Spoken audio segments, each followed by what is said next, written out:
My name is Ken Adam, and I was the production designer on Thunderball. What you're seeing now is some location scouting footage I took at a place called Château d'Annay in France, which we were going to use for, I think, the pre-credit title sequence. A very beautiful castle. And now we are location scouting in the Bahamas, and that's Harry Saltzman there. And I think it's the back of Terence Young, and there is Ted Moore and Gus Augusti. Ted Moore was a cameraman, Gus Augusti was the first assistant, and David Middlemas, who was the production manager. And here we've got Ted Moore balancing on the retaining wall. And if I remember right, it looked like a submarine pen. Dick Maybaum, you know, was the most relaxed character. And Dick was always took part. He was very much part of the unit. Also, I think, helped him to come up with new scenes and create them, because he was so much part of us, you know.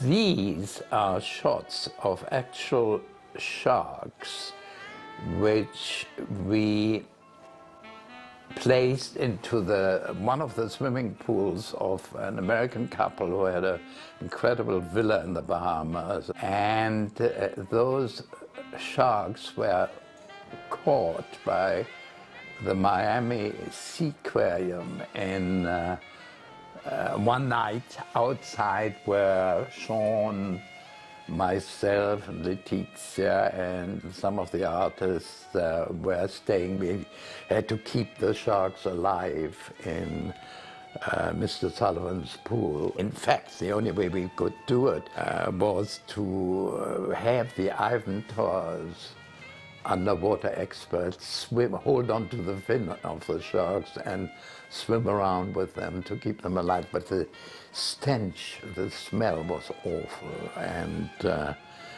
also it was quite dangerous in a way, because I remember the Sullivans used to have their several gin and tonics at night time, and I was worried that if somebody fell into the pool, you know, who was responsible? Now I went to God knows where.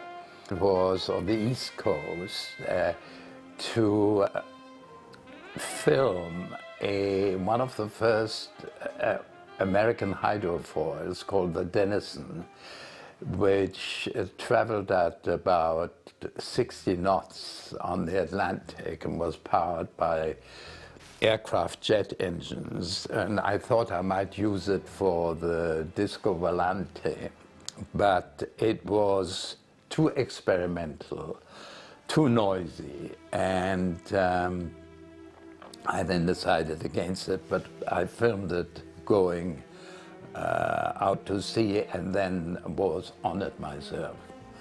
This was a catamaran I found in Nassau Harbor, because we had an idea of having one of the speedboats disappear under the catamaran, and it had to be the right size. So I was very fortunate, and I think, I'm not sure now, but I think we used it in the sequence. And this, we're coming to, I decided that it would be better to build part of the Vulcan bomber full size in the Bahamas.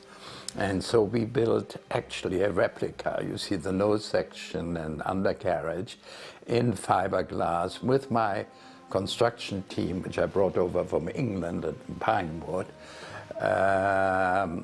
on a barge outside Paradise Island. And here you find the catamaran section of the Disco Volante, which I had designed. And I think here you find the first time the two sections are joined together.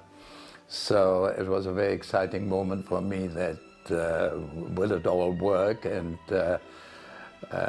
fortunately, as so often with the more complicated design, it worked all right. And here I filmed the hydrofoil, which Harry Saltzman and I had bought in Puerto Rico for, I think, $10,000.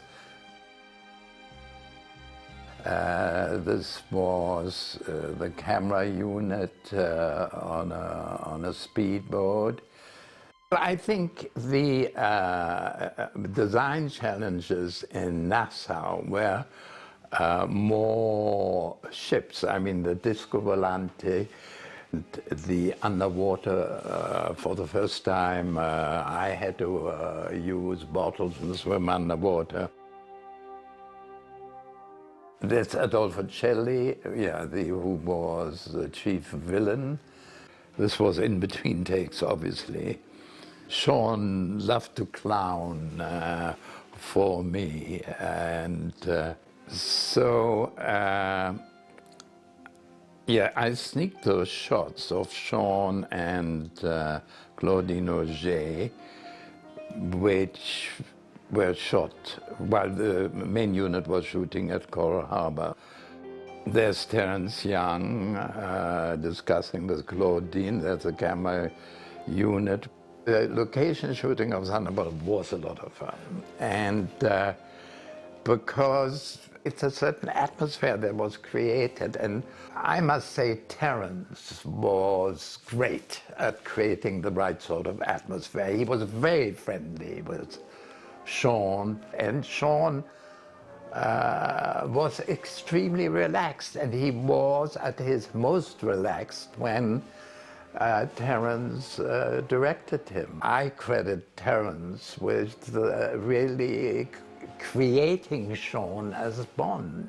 It was quite easy for Terence to teach Sean all the things that he felt James Bond ought to be. And they had a great relationship, and that reflected on the whole crew, you know. Gus Augusti was one of the most experienced first directors and very popular. David Middleman, the production manager, was liked by everybody. I had a very good art department crew out there and construction department from Pinewood. Cubby was at his most relaxed.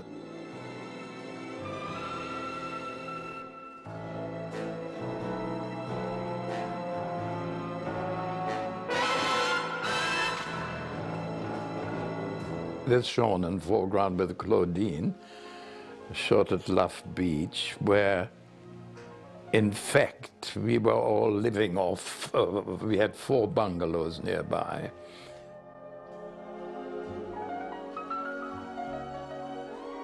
And this must be, that's Gus Augusti on Paradise Beach.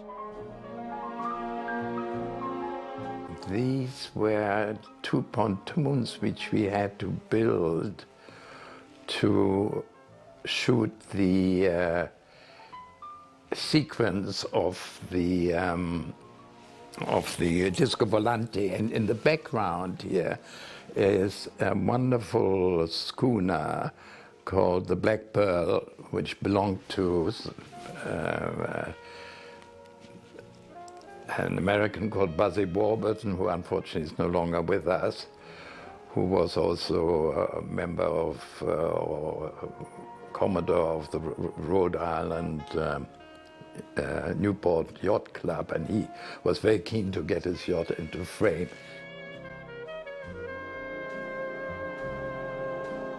And these are people, I think, having a swim or trying to organize something with the camera pontoons. And I was quite nervous at the time because it was filming the Disco Volante, and I was hoping that everything would work all right.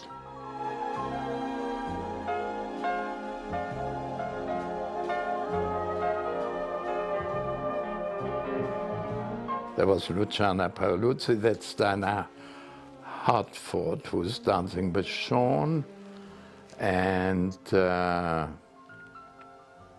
that's the main camera unit filming it, and there's Dinah Hartford leaving the set. Yes, I had to, you know, create the atmosphere, which was really more like doing, I think, a false ceiling with all these Chinese lanterns hanging from it.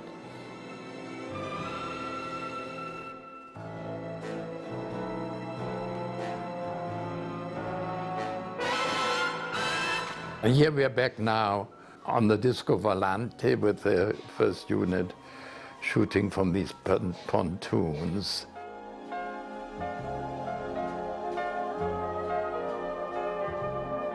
And now we come to my aerial scout, and that's the Sullivan Villa. On the right you see the seawater pool, and in the center you see the actual swimming pool. And after scouting the whole of Nassau, of the Bahamas, of Nassau, by air, I found this villa. Oh yeah, now this is Letizia, my wife. This is Luciana Paoluzzi and her mother on Love Beach, where we were all staying. We knew Anita Ekberg, who was staying in one of the bungalows, Letizia and Fogart, and my brother, late brother Peter, who was 7 years older, who visited me in the Bahamas. And Letizia, my wife, who was Italian, and Anita were great friends. And so she spent a lot of time in her spare time, because we were all, I mean, we were having fun. And we were all water people. I mean, Cubby liked boats, Peter Merton, my art director, loved boats, I loved boats, Peter Lamont loved boats. So we spent more time in the water and didn't go to bed until the early hours of the morning. And it was one of those things that I learned from a famous American director who taught me a great deal much earlier, Bob Aldridge, who said, you've got to be professional on films, but you also have to have laughs. And on Thunderball, we had a lot of laughs.